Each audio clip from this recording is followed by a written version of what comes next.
역대상 12장 1절부터 15절 말씀 마음을 집중하시고 함께 읽어보십니다. 다윗이 기스의 아들 사울로 말미암아 시글락에 숨어 있을 때에 그에게 와서 싸움을 도운 용사 중에 든 자가 있었으니 그들은 활을 가지며 좌우 손을 눌려 물매도 던지며 화살도 쏘는 자요 베냐민 지파 사울의 동족인데 그 이름은 이러하니라. 그 우두머리는 아히에셀이요 다음은 요아스이니 기브아 사람 스마아의 두 아들이요 또 스마웻의 아들 여시엘과 벨렛과 또 브라가와 아나도 사람 예후와 기브온 사람 곧 30명 중에 용사요 30명의 우두머리가 된 이스마야이며 또 예레미야와 야하시엘과 요하난과 그데라 사람 요사밧과 엘루세와 여리못과 부아랴와 스마랴와 하룹 사람 스바랴와 고라 사람들 엘가나와 이시야와 아사렐과 요에셀과 야소부암이며 그돌 사람 여로함의 아들 요엘라와 스바다더라. 가사람 중에서 광야에 있는 요새에 이르러 다윗에게 돌아온 자가 있었으니 다 용사요 싸움에 익숙하여 방패와 창을 능히 쓰는 자라. 그의 얼굴은 사자 같고 빠르기는 산의 사슴 같으니 그 우두머리는 에셀과요 둘째는 오바댜요 셋째는 엘리압이요 넷째는 미스만나요 다섯째는 예레미야요 여섯째는 앗대요 일곱째는 엘리엘이요 여덟째는 요하난이요 아홉째는 엘사밧이요 열째는 예레미야요 열한째는 막반네라. 이 가스자손이 군대 지휘관이 되어 그 작은 자는 백부장이요 그 큰 자는 천부장이더니 정월에 요단 강물이 모든 언덕에 넘칠 때에 이 무리가 강물을 건너서 골짜기에 있는 모든 자에게 동서로 도망하게 하였더라. 아멘. 역대상 12장에는 다윗이 왕이 되기까지의 과정, 물론 그 다윗이 왕이 되는 과정은 순탄치가 않았죠. 또 많은 죽음의 고비를 넘기고 그리고 마침내 왕이 된 것입니다. 네, 그 과정 속에서 하나님이 다윗과 어떻게 함께 하셨는가, 또 하나님은 다윗에게 어떤 은혜를 베푸셨는가. 오늘 여기 1절부터 15절에 보면은 다윗을 도왔던 이들의 이름이 나옵니다. 네, 여기 1절을 보시면은 다윗이 기스의 아들 사울로 말미암아 시글락에 숨어 있을 때에 그에게 와서 싸움을 도운 용사 중에 든 자가 있었다. 여기 기스의 아들 사울, 그러면 당시에는 사울이 왕이었던 시절이죠. 사울 왕 시절에 다윗은 쫓겨다니는 신세예요. 사울은 어떻게 하든지 이 다윗을 죽이려고, 또 죽여야만 자기 왕권에 위협이 되지 않기 때문에 이 다윗을 죽이려고 아주 백방으로 사람들을 풀어놓은 상태. 그래서 결국은 그 나라에서는 더 이상 숨을 곳이 없어서 숨어갔던 곳이 시글락이라는 곳이에요. 그러니까 시글락은 블레셋 땅입니다. 블레셋과 이스라엘은 원수지간인데 그 자기 나라에서는 더 이상 숨을 곳이 없으니 원수의 나라 블레셋으로 숨어 들어간 거예요.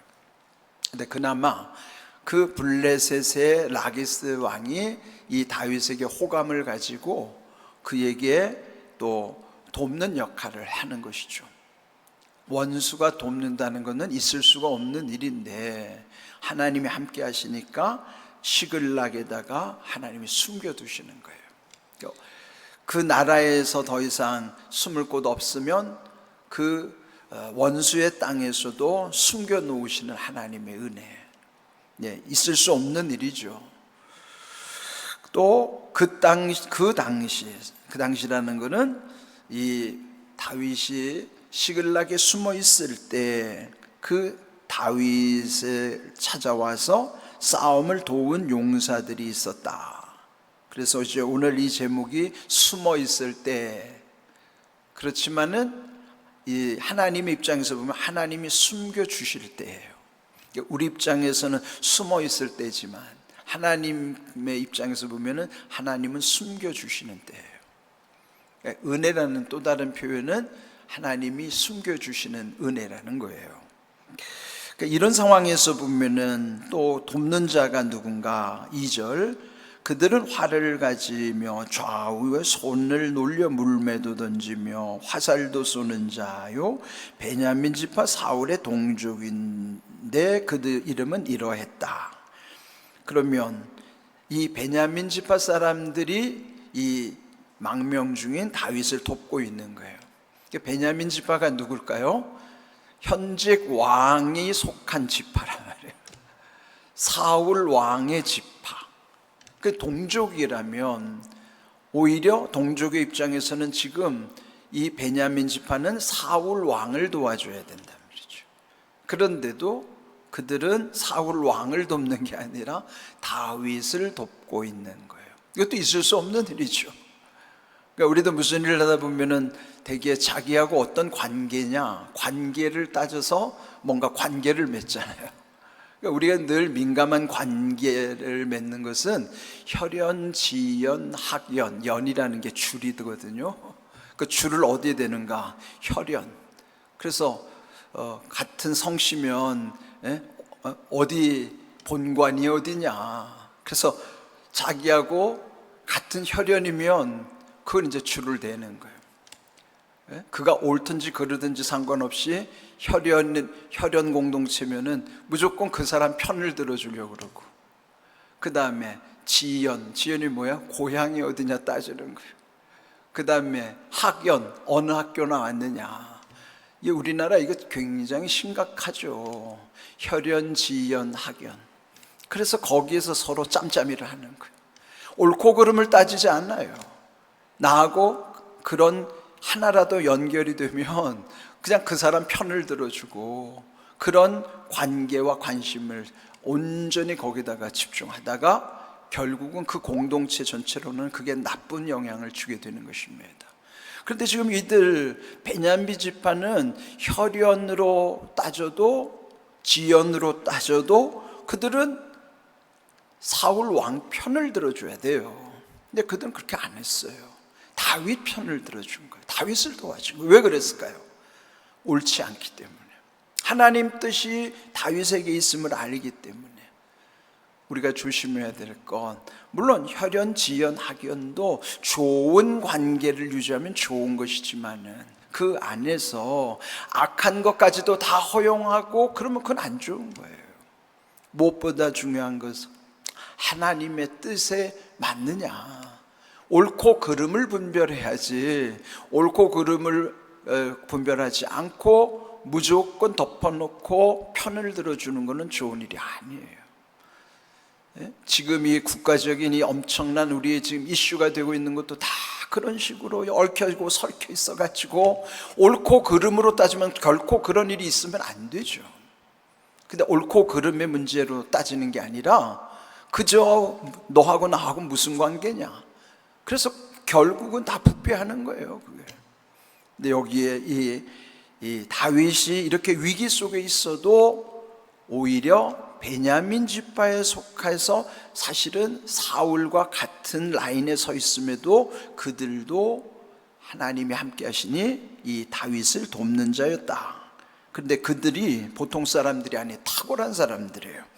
2절, 활을 가지며 좌우 손을 놀려 물매도 던지며. 그럼 뭐예요? 양손을 다 쓰는 탁월한 사람들이라는 거예요. 그러니까 아주 용감한 장수들, 그들이 이 다윗을 돕고 있었다. 그 이름들이 쭉 기록되어 있는데 4절, 또 베냐민 지파 중에 기브온 사람 곧 30명 중에 용사요 우두머리라. 그는 뭘까요? 탁월한 사람들이라는 거예요. 능한 사람들. 하나님이 이런 능력자들을 붙여주시는 거예요. 하나님이 다윗은 숨겨두시고 뿐만 아니라 돕는 자를 붙여주시는 거예요. 이거는 우리의 상상을 초월하는 거예요. 우리의 세상에서는 결코 경험할 수 없는 일들이에요. 하나님의 은혜가 열려지면 이런 것을 경험하게 하신다 하는 것이죠. 두 번째, 8절을 보면 갓사람 등장합니다. 이 갓지파는요, 사실 요단강 동편에 사는 사람들, 지금 이들은 가나안은 요단 서편에 있는 것이 이제 가나안 땅이고, 이들 갓은 르벤과 므낫세 반지파와 서로 힘을 모아서 요단을 건너기 전에 그 동편 땅을 분배받았던 사람들이죠. 그럼에도 불구하고 이 다윗을 도와주었다. 강을 건넌다는 것이 지금 우리가 생각하는 것처럼 우리는 뭐 강 건너는 게 뭐 그렇게 큰 일은 아니지요. 그런데 이 당시에 강을 건넌다는 것은 이 또한 쉬운 일은 아니에요. 험한 일이고, 또 이 가나안 땅 요단 서편에서 보면은 요단 건너에 있는 동편에 있는 갓 사람들과는 멀리 있는 관계란 말이에요. 그러니까 쉽지 않은 상황이지만 멀리 있음에도 불구하고 다윗을 돕기 위해서 이 강을 건너오는 거예요. 그러면 하나님이 함께 하시면 은혜 가운데 이렇게 멀리 있어서 불가능한 것도 하나님은 되게 하시는 거예요.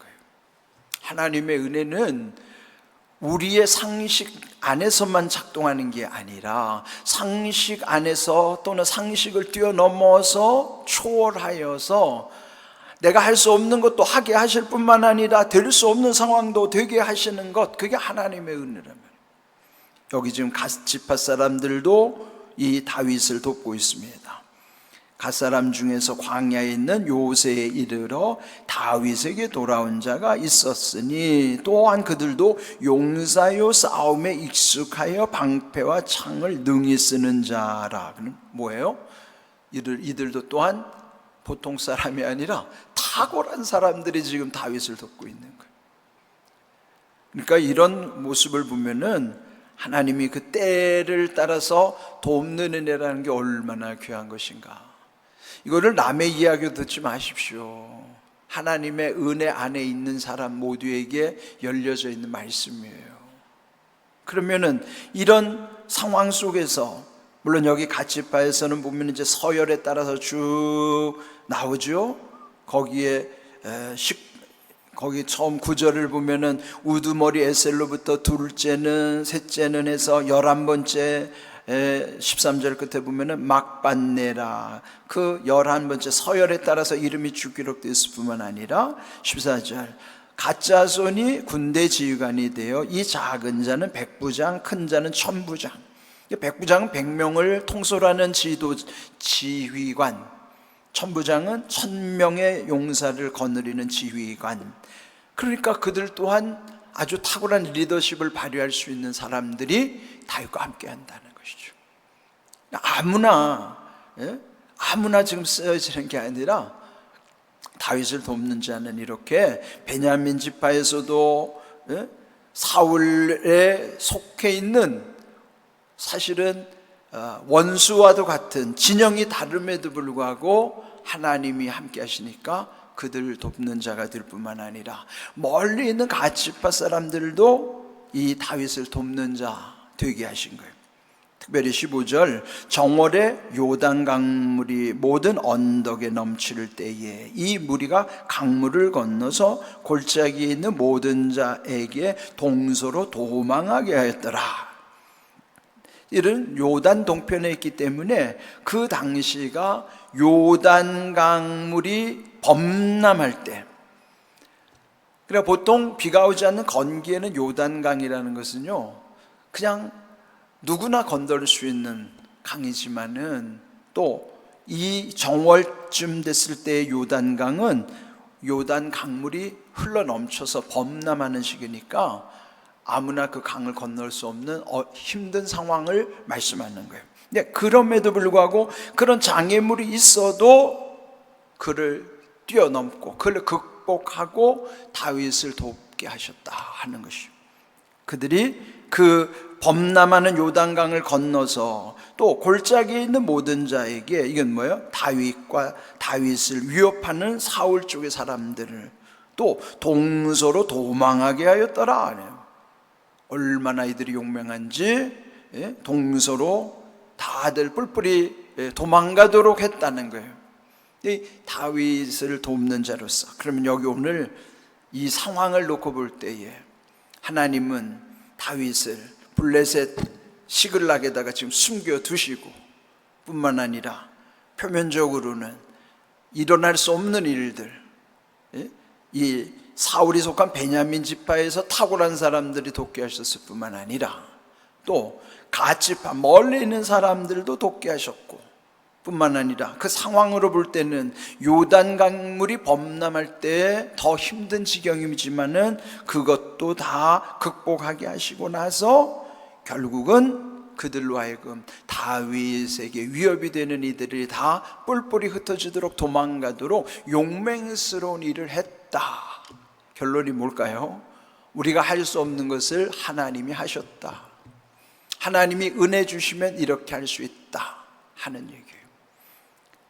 이런 모든 다윗이 결국 왕이 되는 그 고비고비마다 때를 따라 도우시는 하나님의 은혜로 이런 모든 일이 이루어진 것, 이거는 다윗의 능력도 아니죠. 하나님이 함께 하시면 그렇게 되는 거예요. 우리 이미 앞에서 11장 9절 거기에 만군의 여호와께서 다윗과 함께 계시니 다윗이 점점 강성하여 갔다 그랬죠. 그 말씀을 지금 그대로 증거하는 내용이에요. 그러면 이렇게 숨겨두신다는 것이 얼마나 큰 은혜인가. 열왕기상 18장에도 보면요, 엘리야가 그 당시에 바알과 아세라 선지자들 850명과 갈멜산에서 영적 결투를 벌이잖아요. 그때 이 하나님이 엘리야의 기도에 응답하셔서 하늘로부터 불을 내리시고 그로 인하여 3년이나 하늘이 닫혔던 걸 열어주셔서 비가 내리게 하시고, 근데 그는 엄청난 승리죠. 그리고 거기에 바알과 아세라의 선지자들을 다 척결하고, 그 상황인데도 불구하고 당시 왕비 이세벨이 이 엘리야를 죽이겠노라고 추격할 때 엘리야는 도망을 가는 거예요. 어디까지 도망가죠? 이 맨 아래 자기 국경을 벗어나서 또 숨어서 광야 깊은 곳에 탈진해서 지쳐있을 때에 하나님이 엘리야에게 까마귀를 시켜서 물도 떡도 공급해 주시잖아요. 그리고 그가 죽기를 청했을 때에 하나님은 이 엘리야에게 하신 말씀이에요. 아직도 바알에게 무릎 꿇지 않은 7,000명이 있다. 그게 열왕기상 19장에 나오는 내용인데, 이 맥락을 바울 사도가 얼마나 귀하게 여기는지 우리는 로마서 11장에 있는 말씀을 함께 읽어보겠습니다. 로마서 11장 4절 말씀, 이건 바울이 그 내용을 인용하면서 강조하는 내용이에요. 함께 읽습니다. 그에게 하신 대답이 무엇이냐? 내가 나를 위하여 바알에게 무릎을 꿇지 아니한 사람 7,000명을 남겨두었다 말씀하시고, 그에게 누구예요? 지쳐있는 엘리야에게 하나님이 하신 말씀이에요.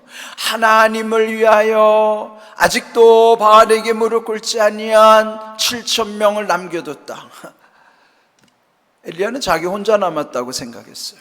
근데 아직도 바알에게 무릎 꿇지 않은 7,000명 눈에도 보이지 않아요. 왜 안 보일까요? 하나님 숨겨두셨으니까. 하나님 숨겨두신 건 우리 눈에 띄지 않습니다. 그런데 이 지쳐있는 엘리야에게 말씀해 주시는 거예요. 바울은 이 말씀 속에서 우리에게 하고 싶은 내용이 그 다음 5절이에요. 함께 읽어봅니다. 그런즉 이와 같이 지금도 은혜로 택하심을 따라 남은 자가 있느니라. 이게 중요한 사실이에요. 엘리야 시대만 하나님이 숨겨두신 7,000명의 바알에게 무릎 꿇지 않은 자가 있는 것이 아니라 오늘도 우리 눈에는 띄지 않지만 하나님이 숨겨놓으신 이 시대에게 무릎 꿇지 않은 7,000명인지 그 이상인지는 우리 알 수 없어요. 문제는 지금도 은혜로 택하심을 따라 남은 자가 몇 명인지는 알 수 없지만 하나님이 숨겨두신 자가 있다 있다 하는 거예요. 우리가 볼 때는 지금 교회가 침체 국면에 들어가 있고 점점 갈수록 교회가 힘들어진다고 해도 실망하고 낙심할 게 없습니다. 하나님의 나라는 하나님이 하시는 거예요. 이 시대에 교회가 타락하면 교회는 무너져도 하나님의 나라는 안 무너집니다. 타락한 교회는 무너져도 하나님의 나라는 하나님이 남겨두신 자를 통해서 이루시는 거예요. 우리는 하나님이 숨겨두신 아직도 이 시대에 무릎 꿇지 않은 남은 자로 사느냐가 중요한 거예요. 오늘 우리가 남은 자가 되도록 우리도 하나님의 뜻에 합당하게 세상으로는 드러나지 않아도 지금도 이 새벽에 남들이 보든지 아니 보든지 상관없이 하나님의 나라를 위해서 부르짖어 기도하는 그들이 하나님이 남겨두신 자들을 우리가 그렇게 살아가는 것이 중요한 것입니다.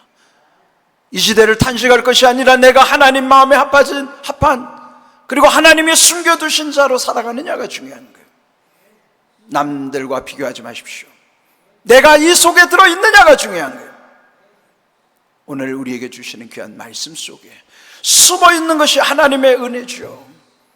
찬송가 386장 만세반석 열린 곳에 내가 숨어있으니 원수막이 손 못 대고 환난 풍파 없도다. 만세반석 열린 곳에 내가 편히 쉬리니 나의 반석 구주 예수 나를 숨겨주소서. 그 찬송이 오늘 우리의 고백이어야만 합니다. 만세반석이 영원한 반석이신 예수님 안에 만세반석이 열린 곳에 만세반석 닫힌 곳은 거긴 하나님 함께 하시지 않나요? 만세반석이 열려있는 곳에 거기 내가 숨어 있어야 원수 마귀가 손을 댈 수도 없고 환난 풍파가 이기게 하시는 거예요. 우리도 나의 반석이신 구주 예수님이 나를 숨겨주시기를 늘 기도하면서 하나님의 숨겨주시는 은혜, 또 할 수 없는 것을 하게 하시는 은혜, 될 수 없는 것을 되게 하시는 은혜, 하나님이 하시면 되는 거예요. 이런 귀한 은혜가 우리에게 있기를 주님의 이름으로 축복합니다. 아멘.